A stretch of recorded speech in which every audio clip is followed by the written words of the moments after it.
The final qualifier for the North American RLCS season has just wrapped up. This was a qualifier with an immense amount of pressure for many teams. And in today's video, we'll be breaking down the peculiar mistakes that this pressure led to. To showcase how this pressure impacted the players who were under it, we'll start off by taking a look at a couple of examples from Cheese here. Now, I would like to preface this all by saying that I am by no means anywhere near as good as Cheese, but it is also very important to understand that the amount of pressure these players are under can very easily cause a lot of mistakes, especially when you consider the fact that these players have almost no room for error. So at this current moment, Luminosity finds themselves down 1-0 in Game 5 of a tied series that they must win in order to keep their season alive. So as we see here, Cheese jumps up, he's gonna get beat off this challenge, and now the important thing we need to understand about Luminosity's playstyle is that they tend to be very aggressive. They like to have these players lingering upfield in positions where they can play off of clears coming out from their teammates, but what this does mean is that they are very susceptible to counterattacks, which is what we're going to see in our couple of examples here. So Magic Bear going to go ahead, work this ball through the corner, and you can see Cheese is remaining upfield, going to go ahead and look for this boost grab. Still nothing to be found. We're going to get one pad here, and we're going to be on 22 boost here in the midfield. So admittedly, this is not a great boost amount to be on when you're starting to push upfield because you're not able to make a whole lot of plays with this boost amount. So in this position, one might consider, hey, why don't we send Cheese back so we can go collect some boost pads while we send Magic Bear, who has more boost, forward up the field in order to be a support player for Retals. And that's something that I think Luminosity could have looked into in a situation like this. So what we'll see here is Cheese actually utilizes a ton of boost, and in this exact moment we're kind of wondering why exactly he's boosting so heavily in this direction. Retals' touch was very loose downfield, and we only see one defender here initially, which means there's plenty of Shopify Rebellion players ready to jump up for this ball that's just floating in the midfield. And since Cheese has no resources to be able to challenge this, he's kind of now just wasting boost to do nothing here in the midfield. And what this is going to cause is an easy counterattack for Shopify. So even with that double commit, you can see Two-Piece bails out pretty quickly, but now both Retals and Cheese find themselves upfield with very low boost. So now this means that everything is on Magic Bear to be able to buy time for both of these players to get back to be able to support him. And now what's going to happen is Parth off the ball, Magic Bear thinks he now has an opportunity to jump up for it, but Justin is going to be just so fast into the air that Magic Bear is just completely clean beat. And now we're going to see an even more critical mistake from Cheese. So Cheese is flipping his way back. There's a bit of danger here as this ball is going to bounce off the ceiling and become a pass here for Two-Piece, but there's not immediately a shot coming onto the net. So as long as Cheese gets back as quickly as possible and maintains good momentum in his movement, he will at least have a chance to make a save as the shot comes forward. But instead, he's going to end up putting himself sideways on his landing here, which is something that really doesn't happen to pro players all that often, is just turning while they're in the air after flipping and completely killing their momentum, because Cheese is going to completely bypass this corner boost, is going to end up in the midfield with 0, and now there is absolutely no chance that he can get up to this ball before Two-Piece. Now, admittedly, he wasn't going to get up to the ball before Two-Piece, even if he had gotten the corner boost, but he would have at least given himself a shot to get in front of the ball before it reached the net. Whereas here, we're going to end up just flipping desperately towards the ball, and Two-Piece is going to have a wide open net to make this game 2-0. So a very interesting movement issue there for Cheese, as he kind of spun himself out and ruined any chance he had of getting back to the net after he probably lingered upfield a little too long on low boost and made it very difficult for him to cover back for his own team. So for example number 2 here, this one's even more wild than the first one. So Cheese moving on upfield, gonna have a bit of hesitation here in the corner. Not the end of the world, Retals is able to come in, but now we need to consider right now the position our team is in. So we can see Magic Bear on 0 boost starting his rotation back. Reddles, also on 0 boost, floating in our opponent's corner. So at this precise moment, Cheese has to know that he is the last player back. There is no support coming from his teammates. It is on him, again, to buy enough time for his teammates to get back. And as you can see, this is a position that Luminosity has found themselves in pretty consistently, where 2 players are heavily committed, and now it's all on the last man back to buy time to reset themselves on defense. So Cheese is going to start his movement back, recognize, hey, that ball's a little tough to deal with. He's going to look for the mid boost. He's going to see it's not there. And yet, regardless of that fact, and the fact that he has 2 teammates in front of him, and that he has 2-piece landing on the wall here, pointing towards where the ball is going, he is going to decide that even though he only has 11 boost, it is still worth it to try to turn up this wall, even though we're only down 1 with 3 minutes left. So I don't know about you guys, but in this position, yes, we would love to be able to turn and keep pressure on. But the fact of the matter is that even if we do turn and we get the touch back into our opponent's half, who exactly is going to continue to follow up on this play?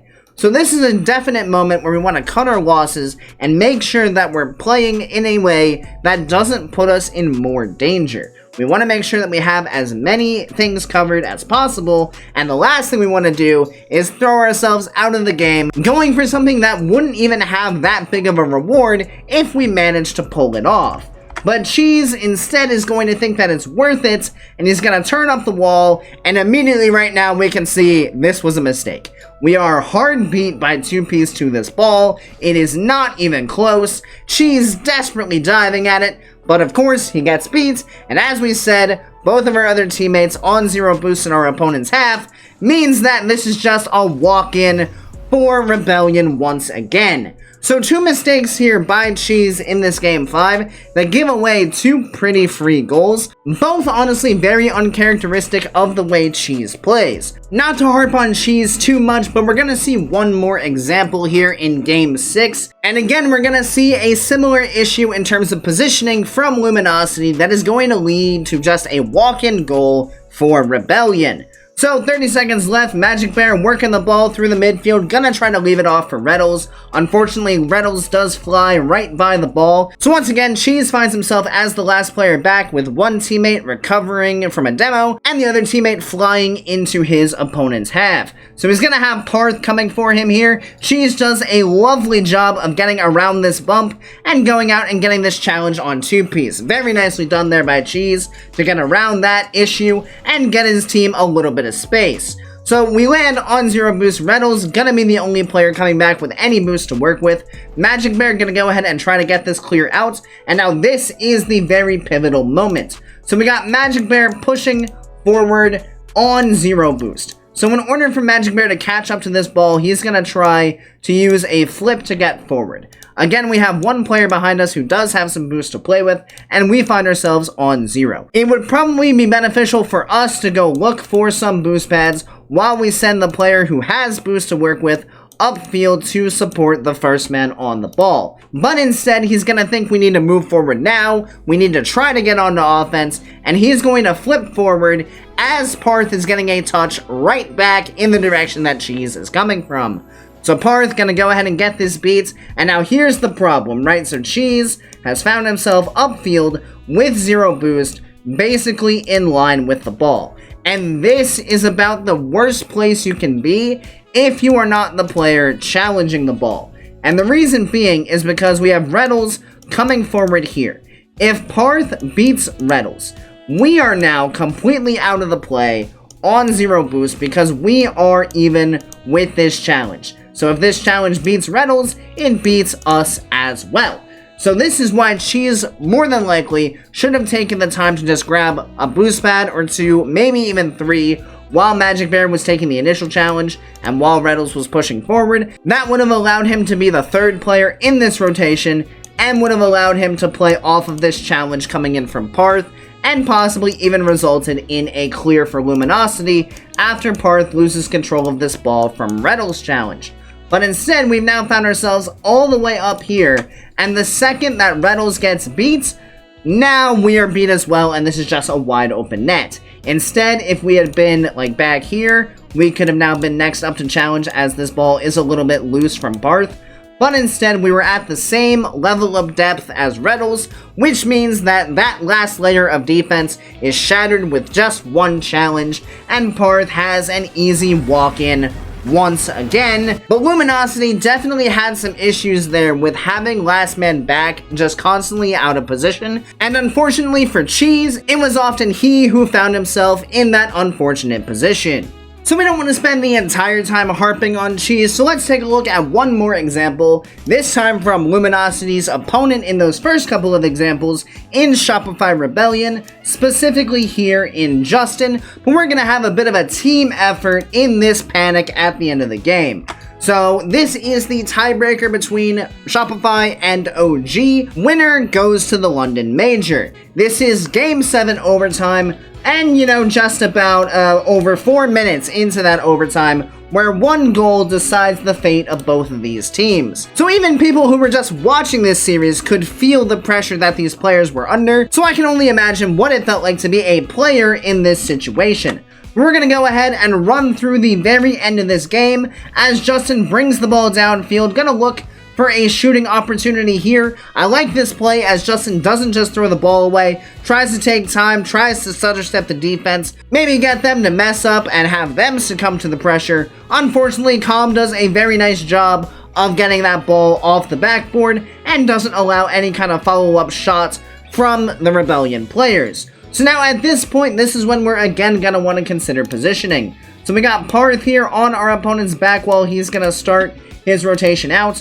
2-piece will be next up on the ball to try to control this, to keep it locked in to the offensive half. And we got Justin here playing support for 2-piece to play off the results of any ensuing challenge. So as we play this forward, we can see a slight loose touch from Nolly is going to allow 2-piece to get control of this ball. But you can see the first issue we're going to have here is just how close Justin is to this play. And because of how close he got to the play, it also means that he's going to be moving quite slowly. And whenever you find yourself moving rather slowly on the field, especially when you have an opponent player challenging your first man, if you find yourself right behind that challenge, it's pretty likely that that player's eyes just get set on you, as they do here as Nolly goes ahead and takes a piece out of Justin.